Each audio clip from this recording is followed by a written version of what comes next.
love now and Did you fall in love last night? I love her. Love was stronger than anything you can For the love. love. And I love you more than anything. There's still love.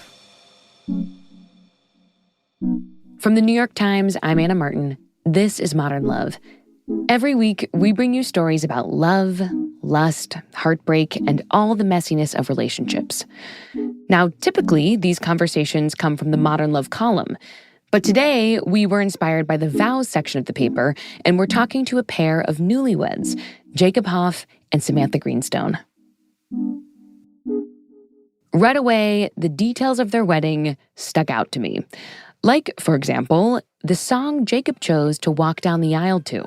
I wanted to come down to the Phantom of the Opera. There's this moment, this woman just screams, and it's like, dun, dun, dun, dun, dun, dun. And I was like, that's what needs to happen as I appear in a mask. And then Samantha also wanted to put her own spin on the wedding. I love Titanic. There was a point where I wanted to have a sinking Titanic on top of our wedding cake, but my mother and the wedding planner said, no, you want to have an event where thousands of people died on your wedding day? And I was like, I mean, it's also like the most beautiful love story. Clearly, their tastes are aligned, but they're actually an unlikely pair because Jacob is gay and Samantha is straight. A lot of people don't understand their relationship, but they describe their connection as romantic and special. They call it a soul tie.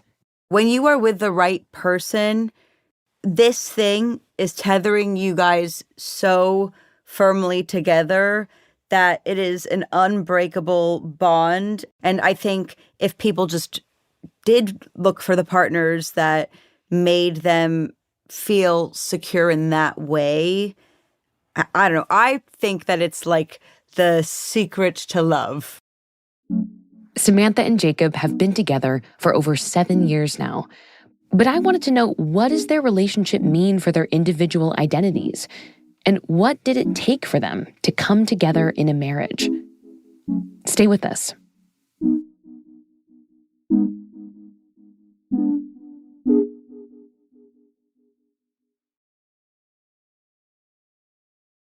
Okay, Jacob and Samantha, I gotta know how the two of you met.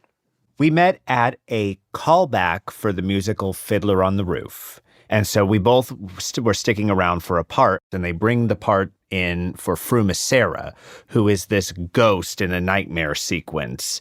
And it's just like dead silent, and then I just hear this through the door, and I'm like, whoa. Who was that? And what person could be that ballsy? This person literally didn't give a fuck. And I was enamored. It was me. And I immediately knew that was her. I just Wait, had... how did you know? I don't know. I just had this laser vision. And I looked like a cackler. Yeah. And I just ran up and I was like, if they don't give you that part, they're crazy. And it was kind of like a diva meeting a fan at that moment. Like, she was like, thank you. And I needed just this high five to let me know that I feel good about this. So it was amazing to have this reiteration that, okay, you did a good job. Samantha, did your connection with Jacob feel like anything other than friendship? It definitely felt sacred, and it felt like something that I had never experienced with anyone before, but it was also confusing because I knew that Jacob was gay. Mm-hmm. yeah. So I was like, okay, I'm feeling this connection of that na na na na na na. That's the best way I can describe it. I can't even put it into words. I can only put it into that sound. But it was confusing because I'm like, well, he's gay, so can it be that? But it felt like that. Yeah. Jacob, how would you have described your sexuality at the time? That was interesting. Internally, I knew I was gay, and I shared that with select people who I felt comfortable with. There was still, I had not shared that with my family yet, and there was some avoidance and some fear of coming out. And there were certain people that I didn't feel comfortable sharing it with. So I kind of just kept quiet about things most of the time, or But to somebody like Samantha, who was my close friend, I would confide that in. And so it was, there was a lot of sort of inner turmoil with that, having not fully come out to everyone yet and living the truth yet.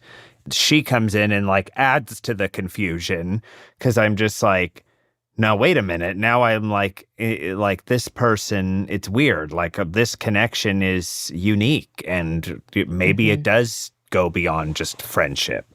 How were you sort of processing this friendship at the time? You know, the first indication that something was different, I remember, I think it was like the second or third time we hung out and we went to a restaurant together. And I remember like the excitement of getting ready and then going and like picking her up. And I was like, God, this feels like a date. Like this feels the way somebody would be like giddy about going on a date with somebody. And there was like this weird nervousness in me, and it was throwing me for a loop. But I never considered saying something or taking it anywhere further because I didn't want to disrupt what was going on.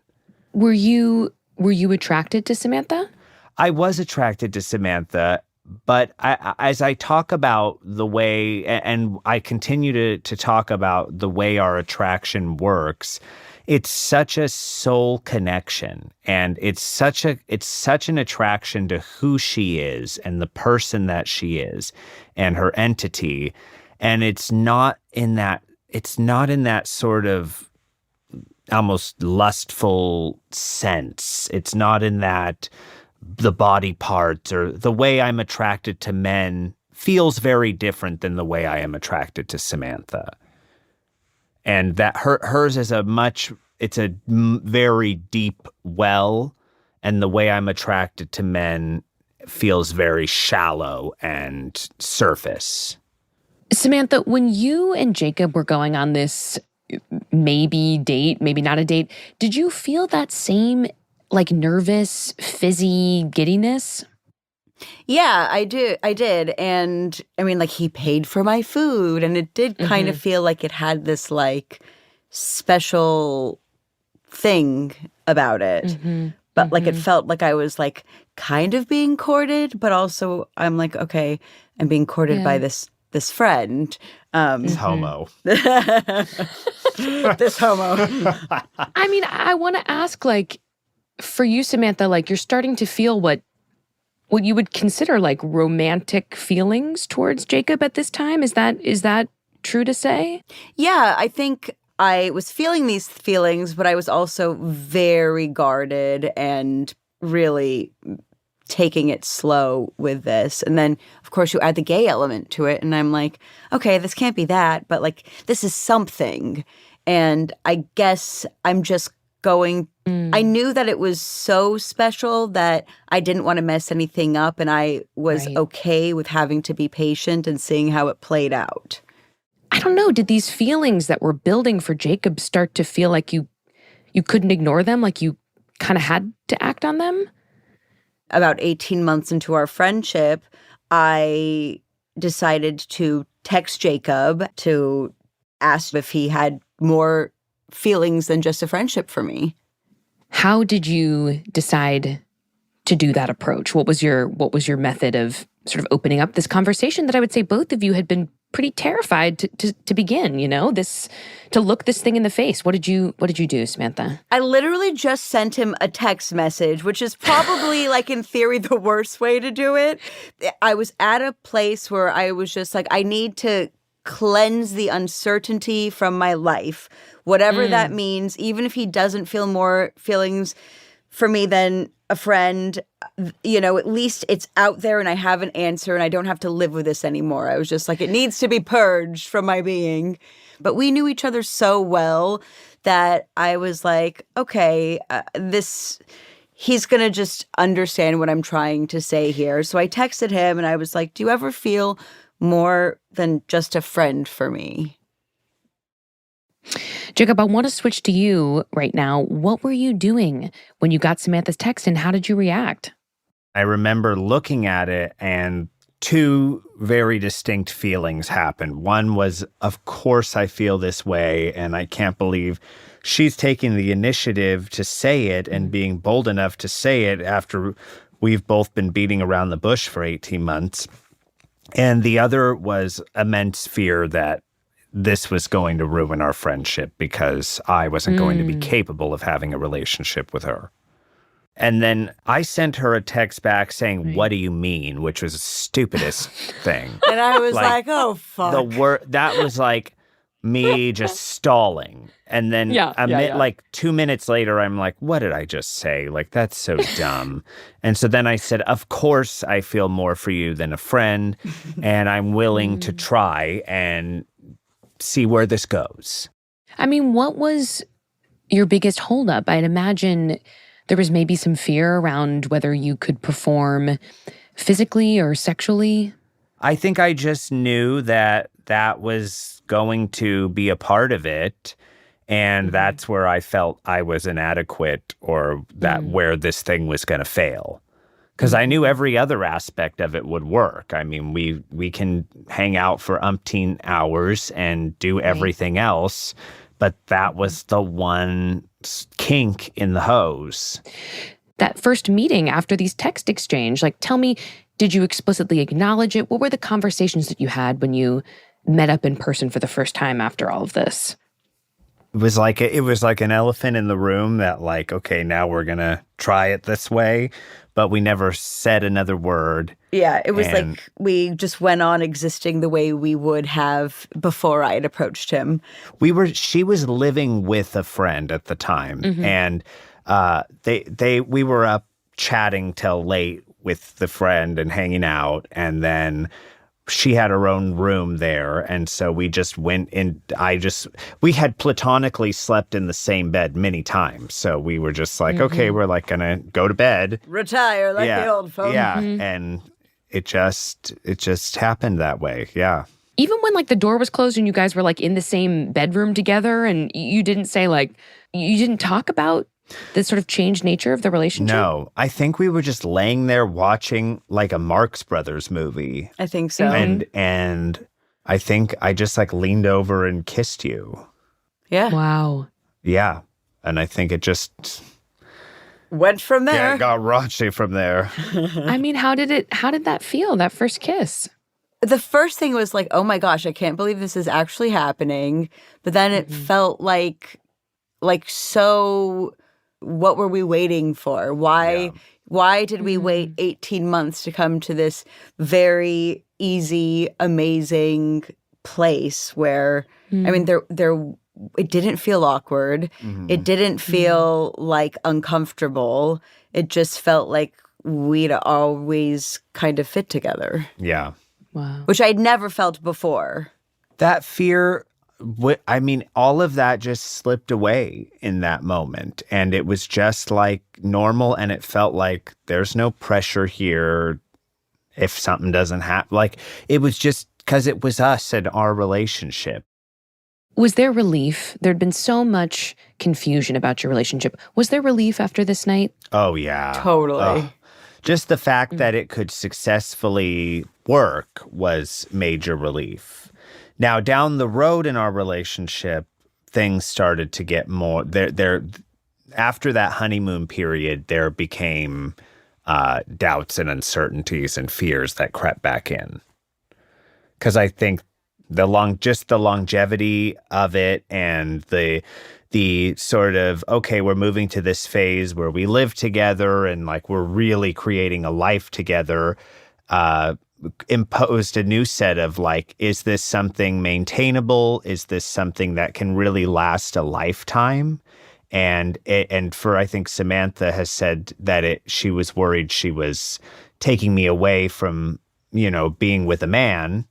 And I was very resolved up with Samantha, but there was always that fear that I wouldn't be able to just successfully go through the boxes of like getting married and having a child and all those things that come with a straight relationship. Like, my world was shook. After the break, Jacob tries to navigate the challenges of wanting to come out of the closet while in a relationship with a straight woman. That's coming up.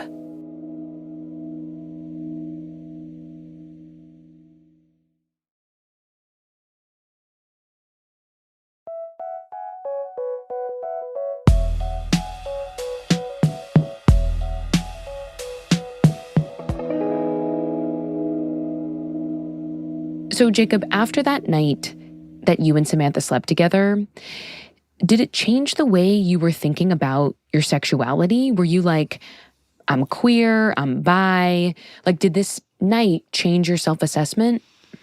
No, I didn't really reassess myself. I basically just was like, this is my situation in life. I'm in this relationship with her and she's my best friend.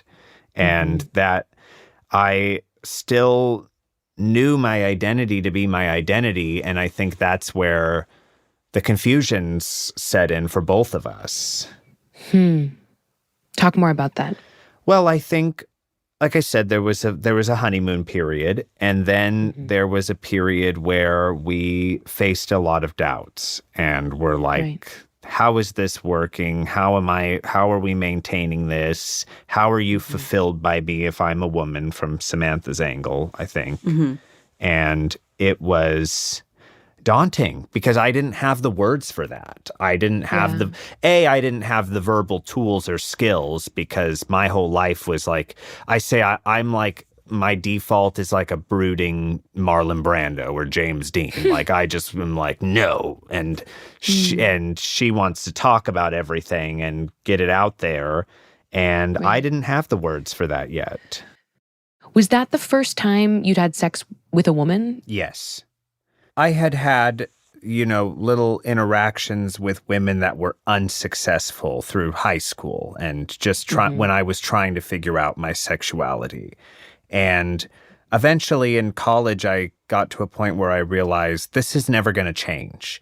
You think this isn't really me. I'm not really gay. I can change this. This is just some sort of, like, not a phase, but something that I have that if I concentrate hard enough, I will change this. And eventually there gets to be a point where you grow up enough and you go, this just is who I am. And I'm not attracted to women, and that's fine.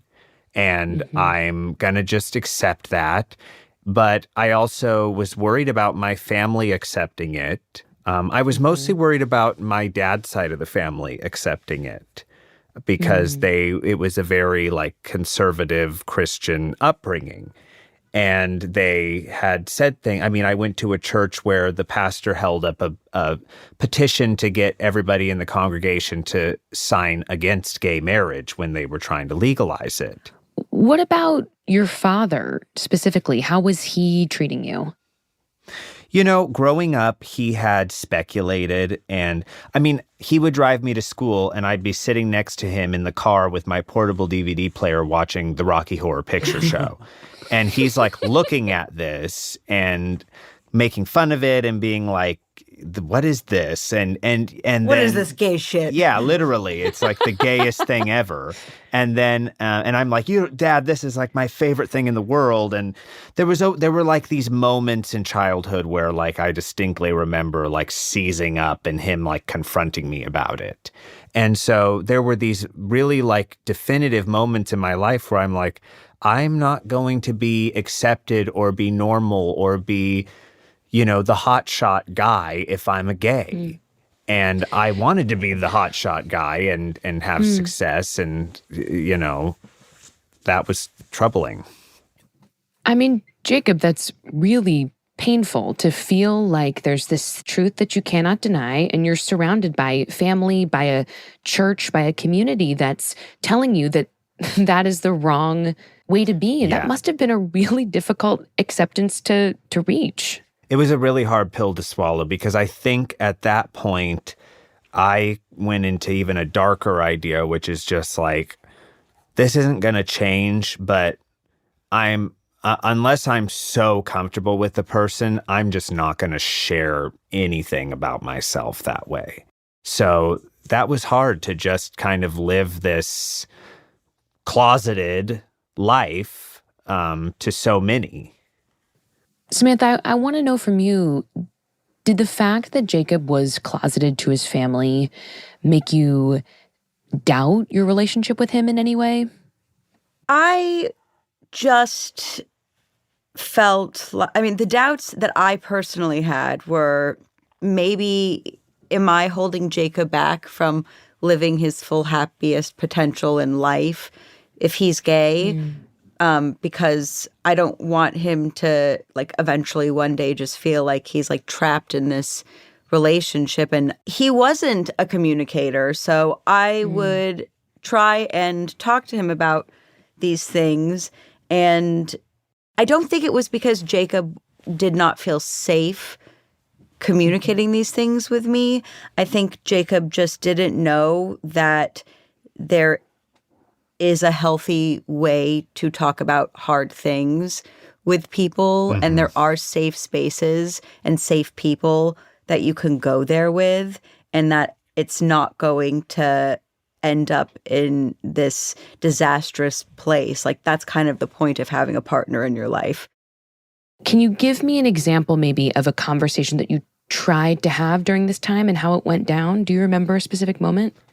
There were over 100 of them. This was a weekly occurrence of maybe Samantha saying something to me like, well, why does your family doesn't know about this dynamic, and what do they think? Do they, it just kind of feels like we're living this lie without them knowing you're gay, and they feel like just like a normal relationship, which it is, but that dynamic isn't fully being truthful to that side. And so she kind of probably felt like a beard at that point for my family, where it's like, I can go home on Christmas and everybody can see me having a normal hetero life. Or even me just explaining the fact that I have no attraction to women was a major thing, because it was just like, she'd ask me like, would I find this girl pretty or something, either someone we know or someone in public? And I'm like, no, I can say, hey, that girl, takes care of herself, or is fabulous, or does this or that, but there's nothing a woman's going to do that's ever going to make me attracted to them. And that was my way of trying to just understand, because Jacob wasn't fully talking about his feelings, and he hadn't found his groove of communication yet. So my tactic was okay, let me see if I can do it through real world examples. And that then for me translated into, unfortunately, a lot of anger. It was explosive. She would ask me something and I'd just be like, I'm gay. Why don't you get I'm gay? Or why don't you, how don't you understand this? And I would take it out in crazy ways. I had road rage. I would get in arguments with people at stores or anything, because there was just so much bottled up crap from this, from a lifetime of navigating this. And I can tell her, but I can't tell them. And they, maybe this will change, and now it's not going to change. And now they can't see I'm gay. And I think I was worried. I wanted Jacob to feel like his relationship with his family was not based upon this character and this idea that he was showing them. Because I was worried at one point he would then start to feel like, well, my dad accepts this idea of who he thinks I am. your family, Jacob, saw you dating a woman, and they did not know the full truth behind your sexuality. And this led to a lot of confusion and a lot of anger, as you say, on your part. Can you tell me about how you finally told the truth to your family and what that experience was like? Yeah. Well, throughout the years, Samantha always said, I think you're going to get rid of a lot of this anger if you tell them. And I was like, oh. Tell them you're gay. Yeah. And I was just like, no. Like, that has nothing to do with it. Like, I don't care what they think or what they know or not know. And that's between me and you and not them. And we go to Florida. Samantha stays in Florida to be with her family. I come back to LA to work. And on the way back home, I get COVID. And I got like just a bad fever and chills. And I'm alone in our apartment. And it's one of those sicknesses where you're like, wow, like I feel like I could die. Like it's not that, not that wasn't that dire, but you know, you have one of those, or you're throwing up or something and you get that feeling. And all of a sudden I thought, I need to tell my dad about this. And it's like, wow, what about that? Because it felt like, because why? I why think was it that was just sickness my enough to prompt? brain confronting my life a little bit. Like it just in that feeling of like sickness, my brain confronted maybe some things I would regret, or some things that my life were problematic in my life. And that just reared its head, was like, you need to tell your dad you're gay. The next morning I called him and I just told him. And I said, you know, Dad, I have to tell you something. I'm gay. I feel I am a gay person, and Samantha is my girlfriend, but this is just our relationship, and it's different than my sexual preference. And he was like, okay. And he was a little taken aback. And I was like, Dad, you had to have like thought that. I was listening to Cher my entire childhood. Like, how are you not thinking that? And he's like, well, I just thought that was like the music you liked and stuff. And there was definitely like some shock, but he actually was so accepting, like so just like, okay.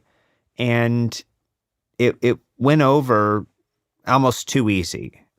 Jacob, when you came out to your father, you also spoke about your relationship with Samantha, which they already knew about. Right. But I wonder, like, do you think that because you were in a relationship with a woman, it made it an easier pill to swallow for him? Do you know what I'm saying? Like, yeah, I mean, potentially. I mean, if Samantha didn't exist, let's say, and I just lived my life, I think I probably would have just been avoidant my whole life. And Samantha, one of the many amazing things that have come out of me by being with Samantha and knowing and loving Samantha, is the ability to verbalize and confront things and talk about hard things. And something I'd love to add about Jacob, and I will tell you, the second he got off the phone with his dad, he calls me and he's like, I just told my dad I'm gay.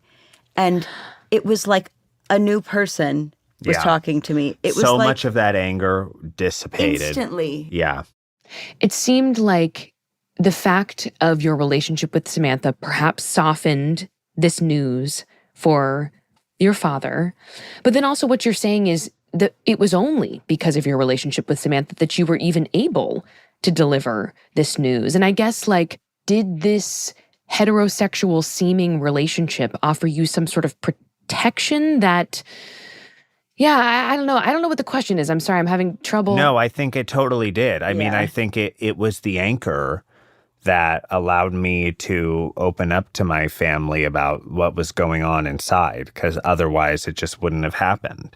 And Samantha, your doubt that you were, or this fear that you had that you were keeping him trapped in a relationship and not letting him explore his sexuality, what about that fear on your end? You know, I think as I have seen the number of ways that Jacob shows up for me and his expression of love and just everything we've been through, I know that it's just deeper than just a sexual preference. I really think that once I understood that this is my soulmate and this is my person in life, and we have just found ourselves in this dynamic and form in this lifetime, it made me realize, okay, he's not going anywhere. I'm not certain about a lot of things in life, but I am certain that Jacob is in this forever. And so that kind of just went away completely. Mm-hmm. Jacob, why is identifying as gay, as someone who is only attracted to men, so important to you? Right. And this is, to me, the most important thing and why we talk publicly about our relationship. The label gay is so important to me because for my mental health, for the years of turmoil that I lived in, struggling to come out, and for the true definition of my sexuality, it's the label that fits. I'm solely attracted to men. And Samantha being my soulmate is its own star in another galaxy. And that, when people say, well, why aren't you bisexual? Well, bisexual means you're attracted to both. And I don't feel I'm attracted to both. I know I'm not attracted to both. I've never been attracted to a woman and never will be. And Samantha isn't a woman. She's a soulmate and a companionship. You know, I want to ask something that I think, I mean, I don't know. This whole thing is so vulnerable and sensitive, and I appreciate you guys going there with me. I'm thinking about, Jacob, how you explained that, you know, to you, Samantha isn't a woman. She's a soulmate, right? And that's also how she's in this different plane than physical attraction. Correct. And I guess, Samantha, from you, I want to know, like, does that make you feel, I don't know, any less sexual or desirable? Does that make sense to not be seen as sort of a physical, not have that component of physical attraction? Yeah, I get what you're saying.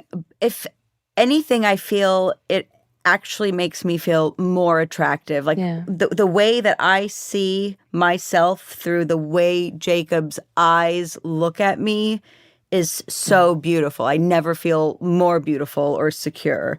When Jacob looks at me, he's seeing me for me and my being. And I don't have any insecurities about him being gay. And it is important for me that he has that label because I know the work and the pain that he went through to get to a place where he could feel so comfortable shouting it from the rooftops. I know sometimes people comment and they're like, wow, poor Samantha, I could never be with a man who's not attracted to me. And I'm like, if only you could see and feel what I feel and how attractive I feel and how much I know Jacob is attracted to me and how amazing it is for someone to think that your being is the most beautiful being they've ever encountered, that it can transcend even their sexual desires because they've just found that there's this weight in gold in just a soul. I'm thinking about how it's really important to you, Jacob, as we've discussed, to identify as gay and part of a community that has faced discrimination, has faced violence, has fought hard for its right to exist in this country. And at the same time, you know, in your relationship, Jacob and Samantha, you will have this ability to move through the world with the benefits of being straight. A heterosexual couple, right? Like having kids relatively easily, walking down the street without fear. How do you two make sense of that? You know, I consider that an immense privilege. And I don't take that for granted at all, that we are what we are. We are, on the surface in the world, we're a straight white couple that can just go around the world looking and presenting that way without people having to see the intricacies of what's going on. And some of the backlash we receive has even come from the queer community, where they think we're trying to threaten that or say other people can have this dynamic and should force it or something. And we are in no way, shape, or form saying to seek out a dynamic like this. We believe we're 1 in a million that this can work. So, any marginalized community that has something come in that's out of their definition of who they are and what they've had to defend themselves to be in this world, they're gonna feel defensive about it. And whether it's a straight conservative being like, no, I know that getting married to a woman and being a Christian and doing those things, like, that's the right way. That's worked for me so well and so many other people. And a gay person will say, no, like, I know being with a man and being gay, expressing that works for me and does so well. Like, we all have these set definitions we're trying to defend so that our own life can feel valid. And we're not trying to threaten anybody. We're trying to add to the conversation and say, we're here too, What do you want people to understand about your relationship? I think in the most simplest terms, it's just a true love story of two people who fell in love with one another for all of the right reasons. This love happened. It really was kind of a love at first sight thing. And it should be easy. The origins of it all should be easy. If there's ever any work involved, it's just the natural work involved in a relationship. But when you know, you know. And we want people to know that love just can be that simple. Yeah. And I think just for me, it's being open and honest about your feelings is always the right answer. And that will guide you to peace and tranquility and stable relationships and all of that thing that we're all hoping to attain. And me finding my truth and being able to speak it which was really the issue. It wasn't finding it. It was being able to talk about it, gave me peace. And don't worry about the rejection. Jacob and Samantha, thank you so much for sharing your love story with us. I'm really grateful. Thank you.